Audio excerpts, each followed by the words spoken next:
This podcast contains discussions on sexual misconduct. Topics such as sexual exploitation, abuse, and harassment may be discussed. Listener discretion is advised, and we encourage self care and seeking professional support as needed. There was no one in my personal life that was able to say, this person was a victim. That person is strong. That person made it through, so can I. In this episode, I speak to Bryan Robles, a NASA engineer and a victims' rights advocate, about his personal experience as a survivor of sexual violence. Bryan opens up about his profound journey, offering insights into what it means to come forward as a victim and survivor of sexual violence. It takes a lot of courage for anyone to come forward and explain or to share what has happened to them. However, not coming forward is not the opposite sign that they did not have courage. Every individual, male or female, has to deal with the society that they live in. So while I have been exceedingly blessed, not everyone has that opportunity.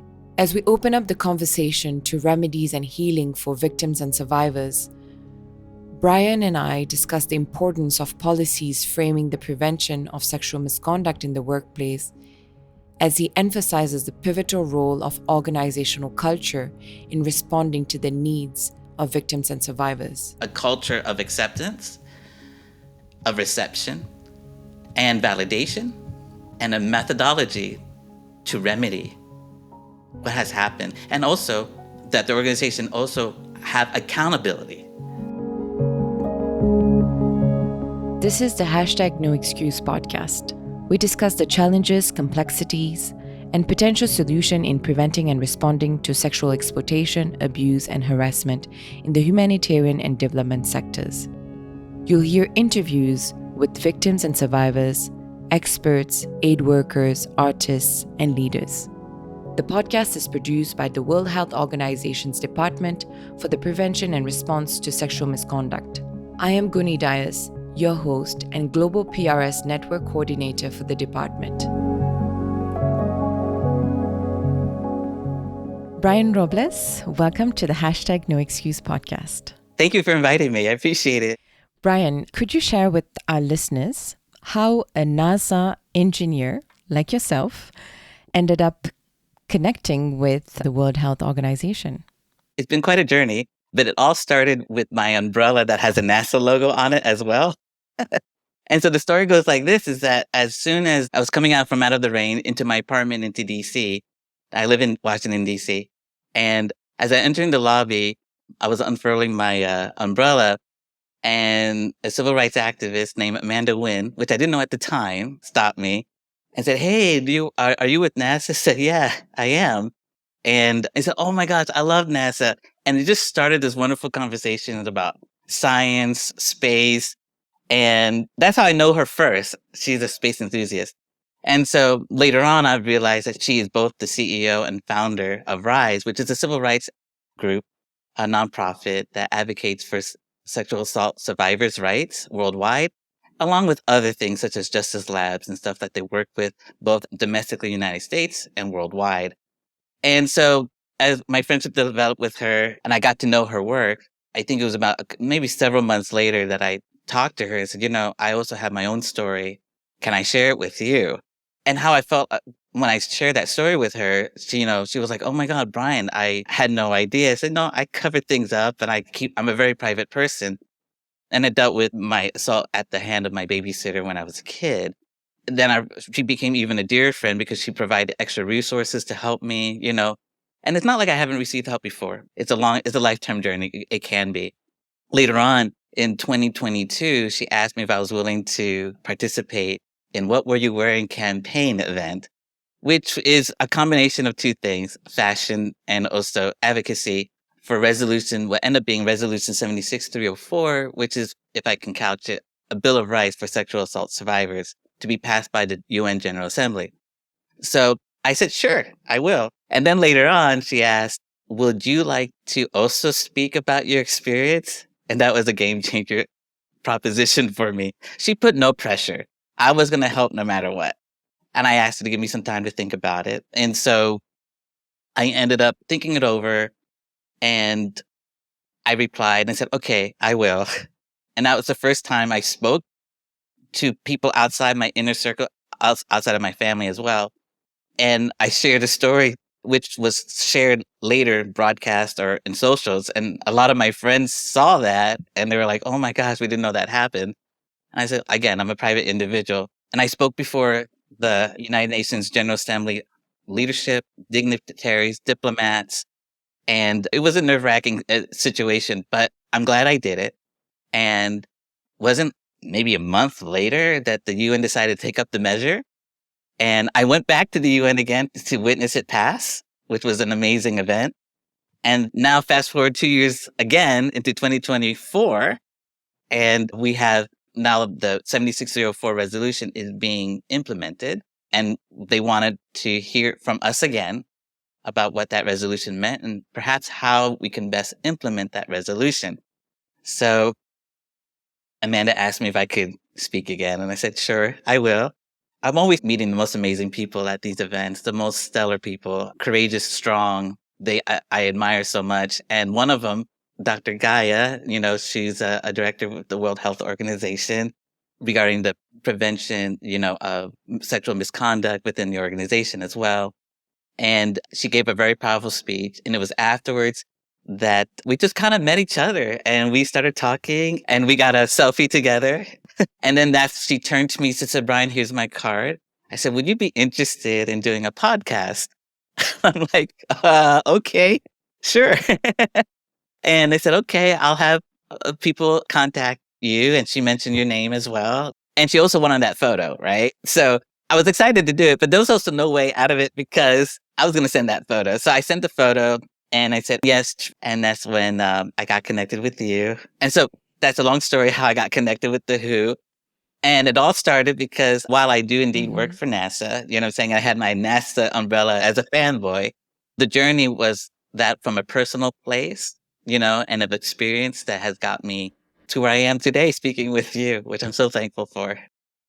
What a story, Bryan. And thank you for agreeing to be on the podcast and sharing your story and for being so open. While your story is not directly linked to sexual abuse and exploitation at the hand of an aid worker, the challenge that you faced as a survivor of sexual violence must have been enormous. We know that men tend to be even more reluctant to come forward than women with their experience of sexual violence. You were given the opportunity to share your story at the UN, but what made you decide to go public with your story? Any victim of sexual assault at any age suffer ramifications that goes beyond, the initial attack, right? For me particularly, and I imagine perhaps for other male survivors and also female, it's this universal shame that we somehow in our psyche adopt. And I blame myself. I blame myself for even being there. Goodness sakes, I was at a babysitter. I hadn't done, was just there. But I blame myself even. And it was a very trying time for me growing up. It affected everything. It affected my schooling. It affected my friendships, my relationships. I was afraid, even though illogically, I was afraid to tell my parents. And it made no sense. And so sexual assault truly does mix up in my own mind and any other victim's mind, the judgment of what's right, what's wrong, what's happening. And we blame ourselves. And we're not just pretending we blame ourselves. We are 1000% convinced that it was our fault, And so that permeates everything that we do and actions that we take.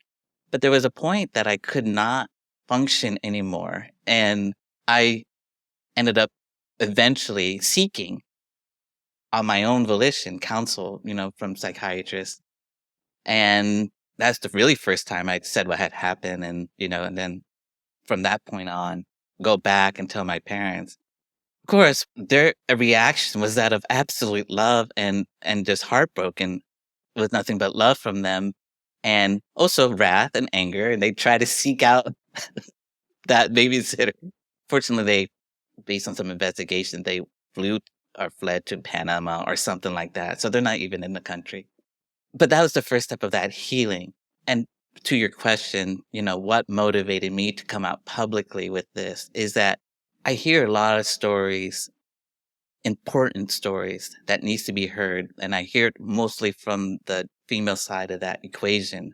And I think part of it is that there's a culture to encourage that, which I'm so thankful for.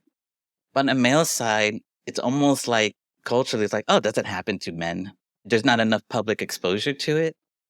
And while the stories inspired me of people who had come out to say, hey, this happened to me, I didn't have a male counterpart to say, hey, this guy just inspired me to share my story. So going back to that original question, should I give that speech at the UN? There was no one in my personal life that was able to point to say, hey, this person was a victim. That person is strong. That person made it through. So can I. And I said, it would be a disservice to both myself, I felt, and to any other male counterpart who has experienced what I've experienced if I did not seize on the opportunity to say, no, this is real. This has happened to me. And I understand that this has happened to you. I am here for you. If anything, to acknowledge your existence of what had happened. And I want to say that I'm here for them. So in the end, I ended up saying yes to the speech because I was driven by, if there wasn't a voice in the past, why can't I be that voice now in the present for someone else? You mentioned having quite a lot of positive feedback, message of love. Any backlash that you received while you had to come with your story to the public, where it's maybe also something that was secret to some? I wouldn't say backlash per se. It all depends what circles we're talking about as well. So in my own work environment, absolutely supportive. As a matter of fact, when I approached them about what I was doing, it was nothing but reception of love and encouragement. And so I'm blessed like that. Now I can go to different circles. Friends that I thought were my friends look at me as if I was like, I don't know, like I just, landed from Mars. And distance grew because they're like, I don't know how to deal with you anymore. And to be honest, I don't want to say that they were being evil about it, but sometimes people do not understand how to receive someone who has been victimized. And so that's a challenge, I think, for a lot of male victims, no matter the gender, but in particularly subset of males. There's that stigma like the male is weak or the male is not strong. And it goes back to that original thing about the blame game.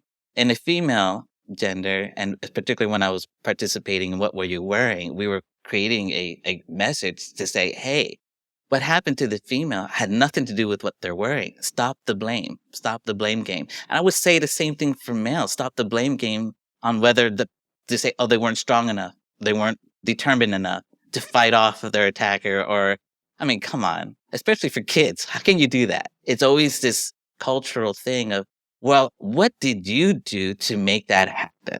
Or the lack of. What could you have done better to prevent this from happening? So it's all the time removing the blame, I'm saying, from the perpetrator and heaping it onto the victim. That's twisted logic. And that just keeps perpetrating. That actually victimizes the person who received the assault, twofold, because there's the initial response, the initial attack, and then the ramification of dealing with not only your own fear and pain, but the judgment of others. And so it's a compounding hurt and pain. And so male survivors experience it perhaps not in an exact way, but the ramifications are just the same. It's debilitating. You received a lot of positive feedback for your openness, but not everyone is fortunate enough to have that kind of enabling environment. What advice would you give to a survivor who fear actually coming forward? Yeah. So let me address that question at a slightly different angle. Yes, it takes a lot of courage for anyone to come forward and explain or to share what has happened to them. However, not coming forward is not the opposite sign that they did not have courage, because here's the situation that I like to point out. Every individual, male or female, has to deal with the facts that's in front of them. In other words, in the society that they live in. So while I have been exceedingly blessed, you know what I'm saying, with my work environment, most of my friends, and of course with my family, not everyone has that opportunity. And so the first advice I would give or suggestion or how I would talk to someone who is also a survivor is the greatest courage I feel that an individual can muster up is to first be able to look at yourself in the mirror and say, this is not my fault. This happened not because of anything I've done. Okay. I am the victim and there is the perpetrator. And even though I feel great shame, understand that that shame belongs to the perpetrator and not to you. And even though the perpetrator has diminished your self-worth, because we all feel that as survivors, understand that even though we feel that way, factually it does not. I will tell that individual that you are still priceless, no matter what has happened to you, because you are unique in this universe. 1,000 years in the past, there never existed anyone like you. And 1,000 years in the future, there will never be anyone like you. You at this moment, stand among the stars and you are unique in this universe. That alone makes you priceless. If you want to find self-worth, understand that truth. And if you can find that truth in you and understand it and believe it, then you already have demonstrated an enormous amount of courage. Because before you can anyone come forward, they have to come forward with themselves and come to terms with themselves and say, hey, I'm coming forward to myself in the mirror and say, I am literally been that victim, but I am not what my perpetrator made me. I'm not defined by that. That takes courage to see that through, and it takes work. Now, I would encourage them within their own mechanism of their society or the things that they have at hand available to them, whether it be a faith-based organization, a close dear friend, a relative they can trust, someone that they know factually would be there for them and respect their truth, to keep it confidential until it's otherwise denoted by the survivor. I would encourage them, if they can find that individual, to do so. That itself can be considered coming forward. But whatever they do, they need to do so safely. They need to do it within the context of the society and the circles that they live in. Because indeed, I want them to find justice. I want them to be rehabilitated. I want them to find the dignity of their self-worth all over again. But it's one thing to talk about somebody, I don't know, in Mayberry, America, or versus a village in another country that shifted blame on a very drastic way on back to the victim again. And so that exists. So I would encourage anyone coming forward is first come forward to themselves, because that's the safest thing they can do. Recognize who they are and that they are powerful and they're unique in the universe, and their worth and their value have not been diminished whatsoever. That's number one. And then number two, if they're able to and safely to, under their own terms, find someone that they can talk to. And if society mechanisms allows it, as long as it keeps them safe, then by all means, you have every right to seek justice. You have every right to find that self-dignity that you need to be recognized, because it's unacceptable. I don't care what the culture says. I'm just speaking in terms of what someone has to work with. But regardless of culture, it's unacceptable. Sexual assault is a plague on the human race that cannot persist any longer, which is why this United Nations resolution that was passed back in September 2022 speaks to that fact, to encourage people and societies to change the way they look at this, you know what I'm saying? And allow other people to have an opportunity to have the blessing of having the support system they need to be whole again, in whatever form that looks like. What a powerful message. Thank you. I'm sure whoever's listening will resonate with your message. WHO is trying to change its institutional culture to prevent and respond to sexual misconduct, be it by our workforce or collaborators. What can you say about what big organization like WHO or NASA can do to prevent and respond to sexual misconduct? I think any organization, large or small, I don't care if it's something on Main Street or something as ginormous as NASA, or any international organization, a proactive, intentional plan needs to take place in which the culture of that workforce, of the environment from day to day, in and out, as they go in and out of the office, that culture must change if it's a caustic one. And if it's not such a caustic one, there's always room for improvement, right? Because we need to create a culture, a plan to take place that allows an individual to feel safe. Like, for instance, many organizations have the whistleblower that allows someone to come forward about an infraction of law or policy. We have no problem with those things, it seems like, because, oh, yeah, that makes sense, right? But again, when it comes to sexual assault, because it's such a sensitive subject, either people want to deal with it head on or they want to brush it underneath the rug. Like, nothing to see here. That's a cultural problem. Okay. So regardless what the industry is, regardless what that organization does, a plan needs to take place that implements, could be workshops, it could be anything, that from the top down, none of this bottom up situation. You know what I'm saying? In these major organizations, it has to come from the top. Otherwise it doesn't work. Right. And so that plan, how that looks like is, okay, do I have a mechanism to have a safe space for allow someone to report sexual misconduct, whether from my colleague or from, as you mentioned, maybe international, from an aid worker, or even if it's outside that organization? Do they have a mechanism to say, oh my gosh, you experienced that. Let me provide you the resources to possibly help you, whether it be legal, emotional, psychological. These plans needs to be proactively taking place in these organizations. They shouldn't be second thought. I think they should be front runners. And among everything else, including balancing a budget for your organization, this needs to be the front runner, I think, in every organization to begin to create that culture. Because once you create that culture, then it not only helps provide victims of sexual assault justice or remedies that they need, but it also helps the organization itself, because it becomes an organization that sticks their heads in the sand all the time to someone who is a participant in, whether it's domestically or international, a participant in the society conversation that we as human beings need to do better. We need to treat each other better. We need to help each other better. It's not about profit. It's not about the bottom line. It's not about the agenda. All those things have a part in the organization, but in the end, the organization is made up of what? People. And if people are not taken care of, and if the people are sick, that is, that they are hurting, then the whole organization hurts.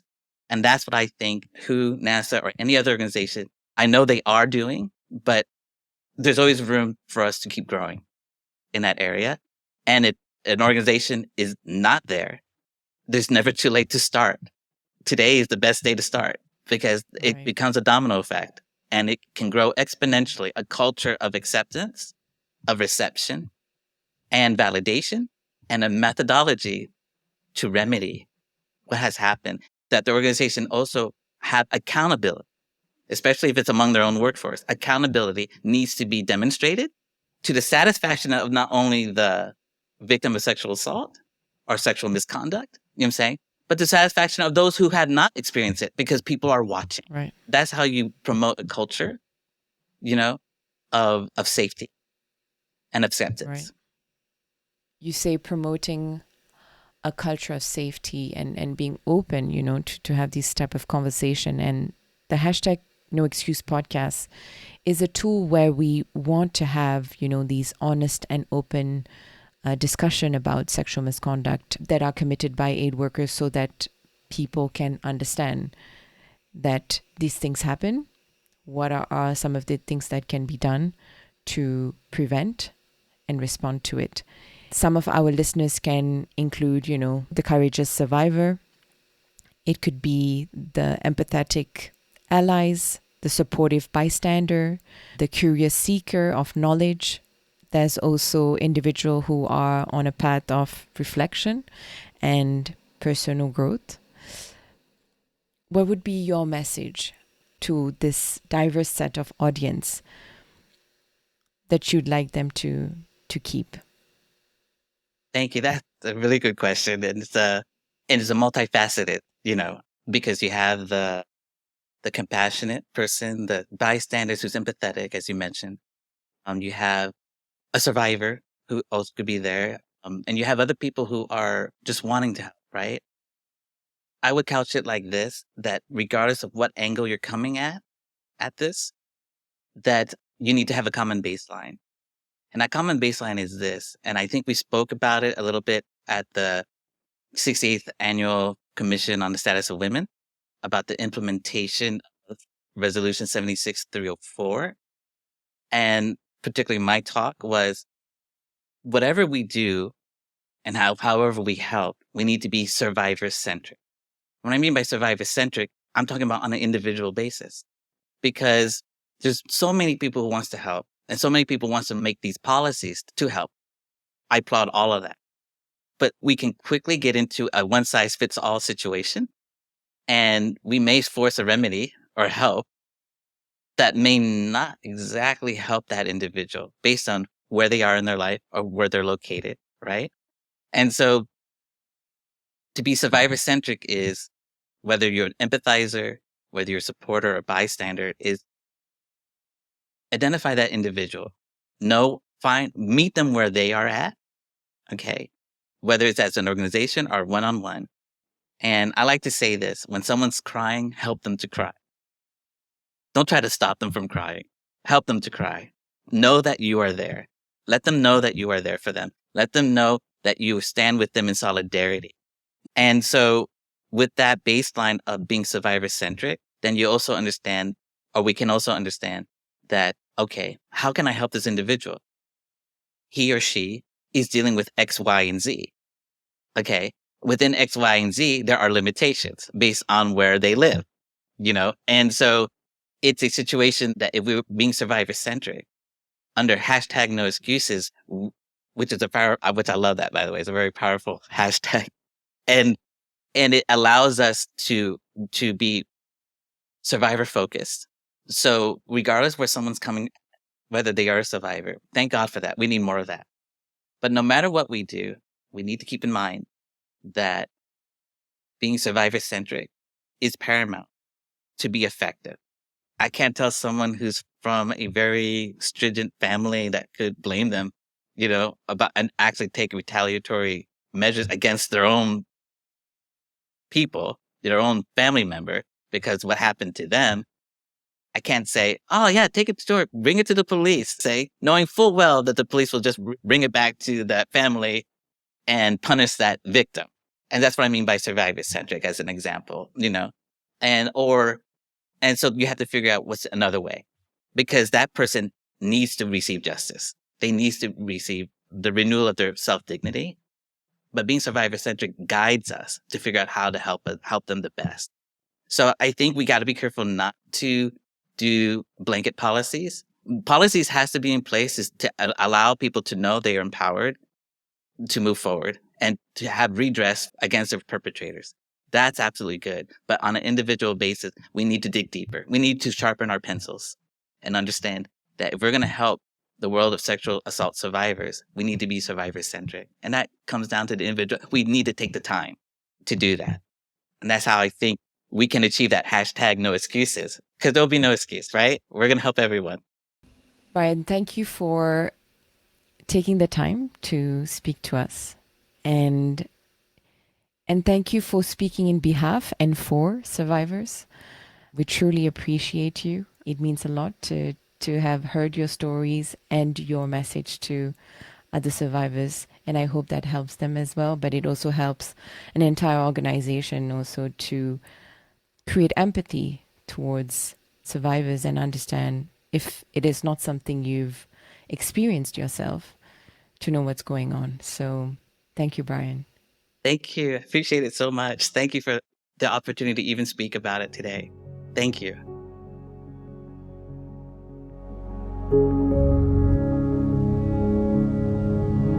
Thank you for listening to this episode of the World Health Organization's #NoExcuse podcast.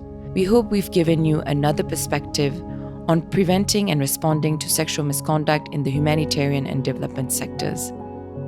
We release new episodes every 2 weeks. But if you have any feedback, questions, or suggestions in the meantime, feel free to reach out at prseah@who.int. Until the next time, goodbye.